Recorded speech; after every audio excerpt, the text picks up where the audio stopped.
nuclear submarines in response to escalating tensions between the United States and Russia. Here's what the president said last night. On Russia, Mr. President, can you say, have those nuclear submarines been deployed yet to face Russia? I've already put out a statement, and the answer is they are in the region, where they have to be. General Jack Keane is joining us now. General, I was looking forward to hearing from you all weekend as this was developing to find out what you think about all of this. Well, Putin, in this case, Medvedev, who's his deputy chairman of his Security Council, he was a stand-in president for him during 2008 to 2012, and he uses him kind of as a spokesperson to express his views. And what Medvedev did here to precipitate the president's actions, it once again brandished the threat of nuclear weapons use. And believe me, this is a part of their instrument of national power. They use psychological warfare, is how I would describe it. And they were quite successful in the Biden administration because as a result of threatening the use of tactical nuclear weapons, Biden restricted the use of our weapons. Hey, Shalom. First and foremost, I want to say, call hello, Yahweh, Ba'ashem, Yahweh Shai, Ba'ashem, Rakah, Kodash. I want to send double honors to the apostles, elders, bishops, great millstone. I want to send much peace, love, and salutations to Yakim out there pushing the word of Yahweh, Ba'ashem, Yahweh Shai, sincere and truth. This is Brother Ariella. And this lesson is going to be called From Clickbait to a Thief in the Night. From clickbait to a thief in the night. Now, over the last couple of years, when we have this news of joint military exercises that happen between Russia and China, or maybe China and some other regional nation, or maybe Russia and Venezuela or Cuba, I would do an algorithm, because you would have all these headlines talking about potential false flags, potential World War III.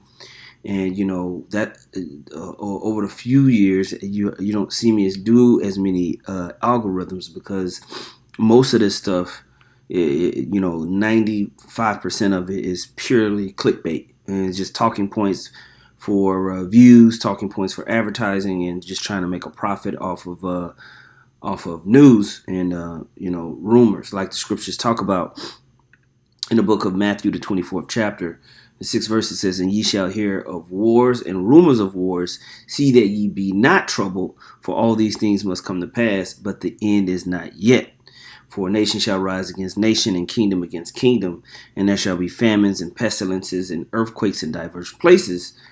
All these are the beginnings of sorrows. And we're seeing that. We're seeing the famines, pestilences, and earthquakes in diverse places. We know that this is a ramp up to an actual real or war of Armageddon. Now, what we see here is just another round of clickbait, based off of them having these joint military exercises with Russia and China,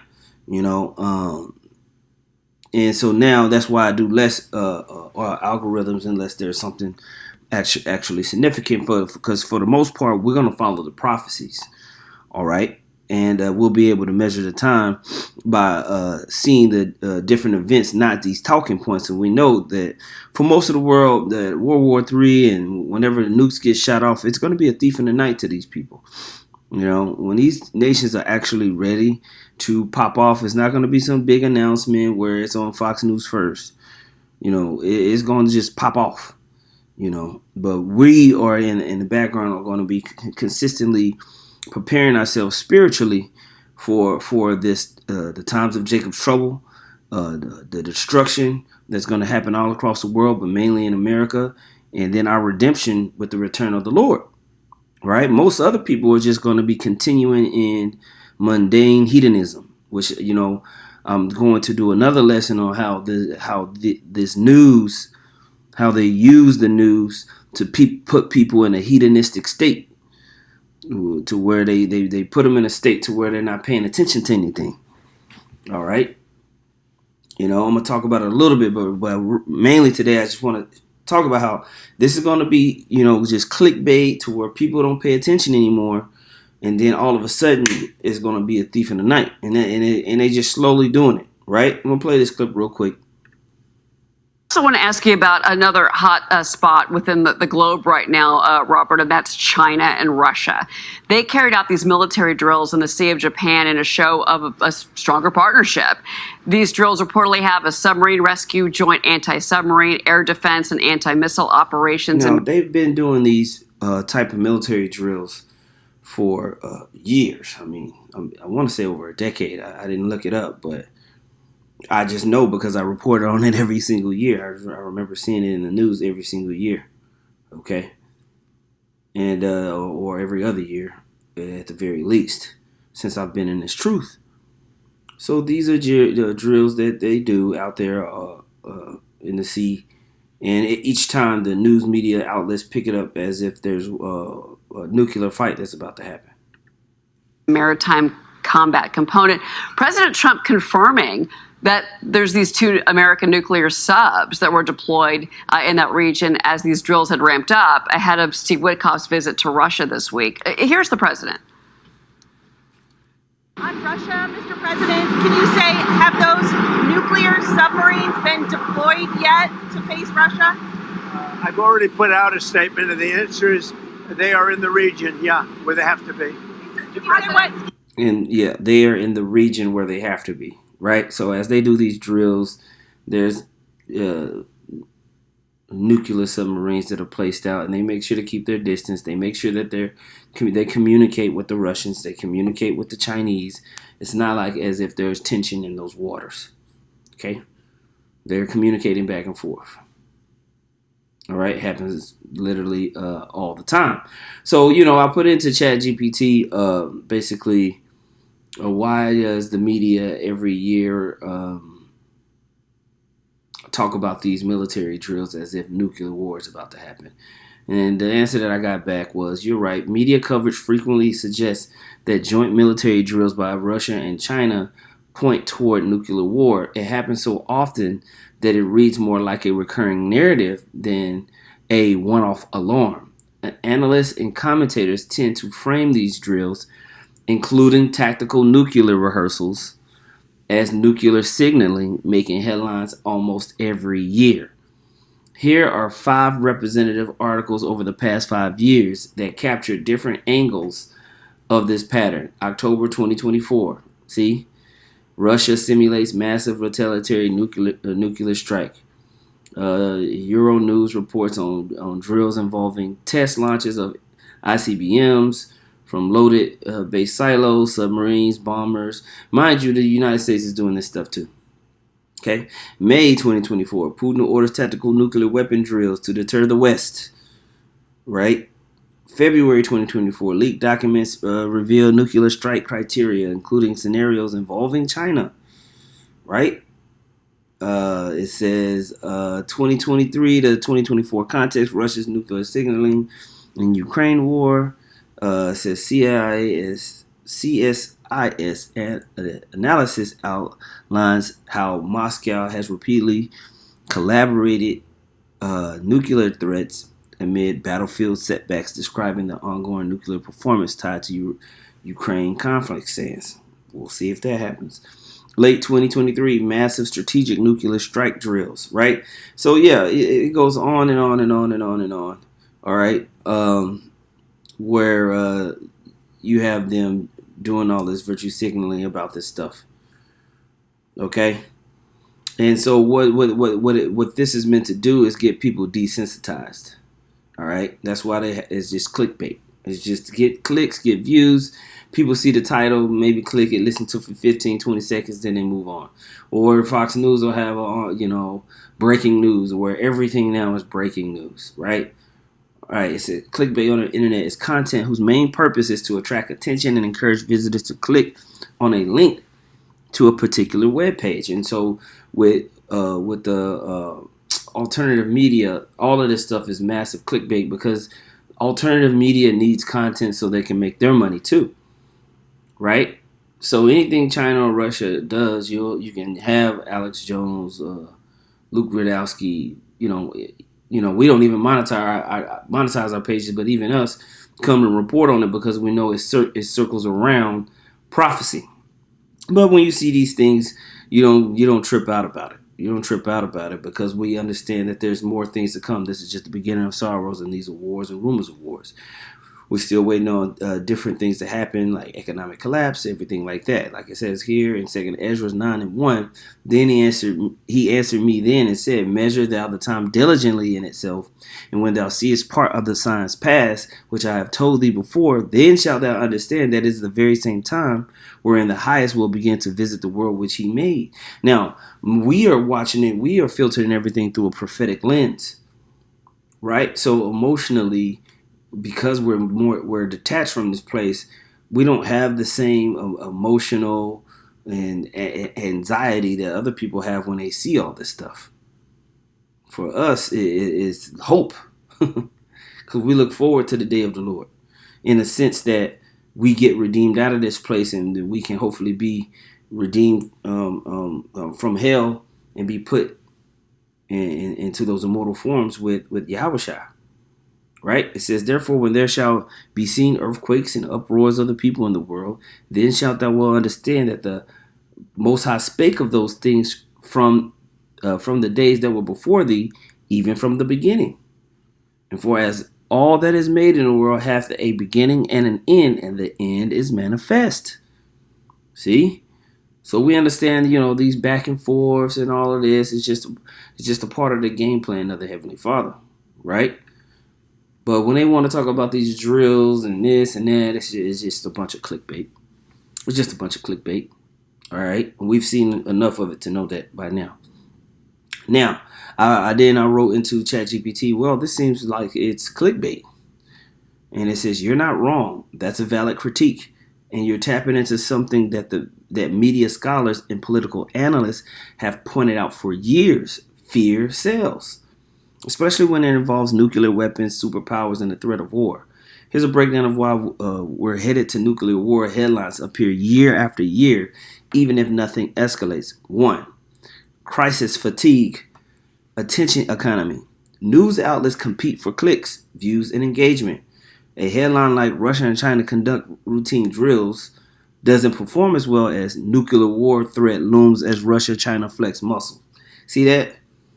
Even though they know it's routine drills, right? This isn't always conscious manipulation. It's often a result of editorial incentives shaped by advertising models, right? Because if you use the second title is going to get you to click, then you just see them, with the ships and doing what they got to do.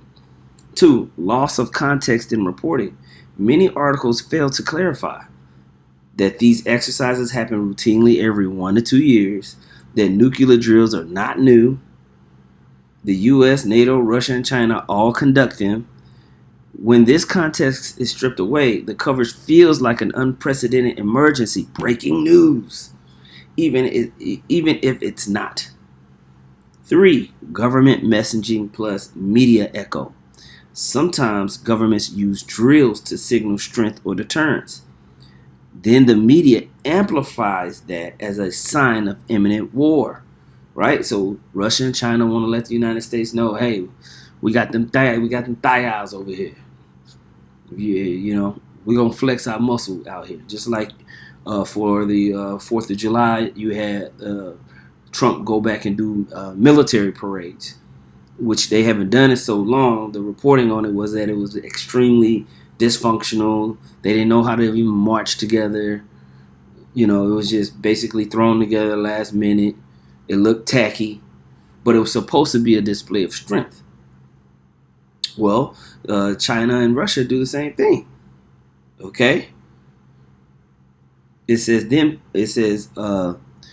the media amplifies that as a sign of imminent war. Then pundits or experts go on TV or post hot takes, reinforcing a spiral of alarm, even when the actual risk hasn't changed. Right? Fear of miscalculation. Analysts often say it's not that drills cause wars, it's that they increase risk of misinterpretation. That kernel of truth gets turned into headlines like, one wrong move could trigger global nuclear war. See? The doom loop of geopolitical drama. 5. Each year has a theme. 2020, Cold War echoes in the Caucasus. 2022, Russia's invasion of Ukraine makes nuclear fears more plausible. 2023, U.S.-China tension escalates over Taiwan.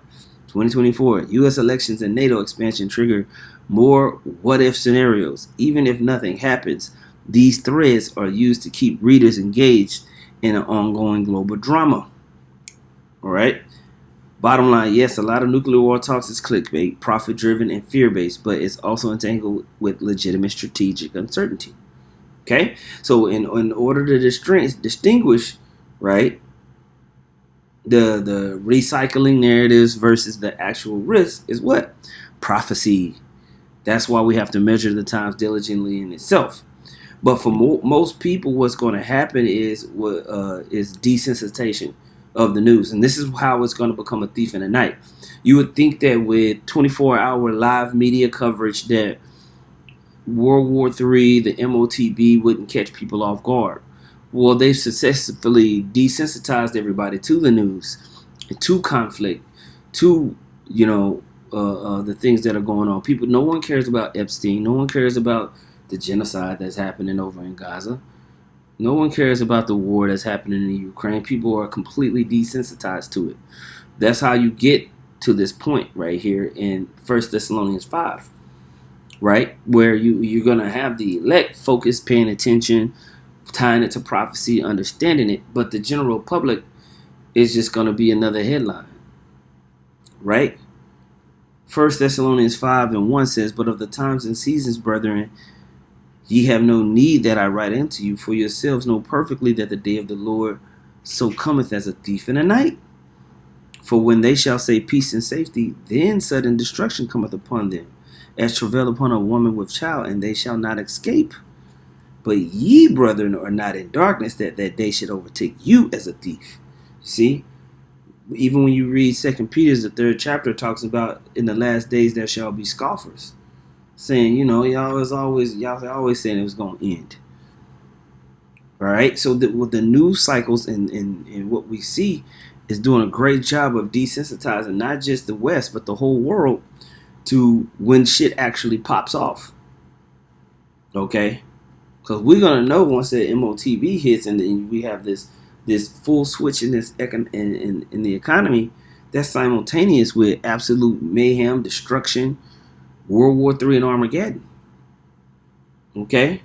Now, I just typed it in, desensitization. They got 24levant.com. Article says, desensitization, empathy, and apathy in an age of media overload. It says, the news media bombards us with a stream of reports on global conflicts, disasters. While this constant stream of information can raise awareness, this relentless barrage of extreme imagery and stories can become overwhelming and numbing. This can have a chilling effect, leading to a sense of helplessness and a diminishing capacity for empathy. So you feel like, man, I can't change it. Ain't got nothing to do with me. That's how most people feel. I don't want to hear that shit. Today, media coverage of conflicts and atrocities has become an inescapable reality, whether televised in print or live and unfiltered via social media and the internet. From the wars in Syria and Gaza to humanitarian crises around the globe, images of suffering and destruction flood our screens with alarming frequency. Yet amidst the deluge of information, a troubling phenomenon emerges: desensitization. As viewers become increasingly accustomed to scenes of violence and despair, their emotional response wanes, giving way to a sense of numbness and detachment. In exploring the intricacies of desensitization, L24 delves into the psychological, societal, and moral implications of prolonged exposure to traumatic events, shedding light on the complex interplay between media representation and human empathy. The normalization of atrocity. Prolonged exposure to violence, atrocities, and images of mass destruction and murder leads to desensitization, which psychologists explain as the gradual weakening of an emotional response due to repeated exposure to a stimulus, right? So you see dead bodies or you see people dead all the time, it's not gonna freak you out to see a dead body versus someone who's never seen it before. Okay. You know, have you ever watched MMA with somebody that's never really watched fighting before? And they're like, oh shit, you know, the way that they react to it is way, way more emotional, or, you know, than the way you will react to it because you see people getting punched in the face all the time. Right? Well, it's the same way with war and everything like that. We become inundated with imageries of genocide, destruction, war. Oh, there's another nuclear war is imminent. So what happens? People begin to just tune it out. That's how you're going to get this the day of the Lord to be as a thief in the night. Because people just going to be like, yeah, whatever. See? But when you filtering this through the scriptures and you being renewed day by day by this word, you understand that you're just being a watchman, right? And that's our job, right? So it says this. In the media context, this translates to a numbing of outrage, empathy, sadness, shock, horror, or rage or anger at the suffering depicted in our daily news feeds. Dr. Tula Abdulrazak, a security expert and an award-winning researcher in the University of Exterior Strategy and Security Institute, told L24 about the concept of war fatigue, especially in the West, where public interest and concern wane as conflicts drag on.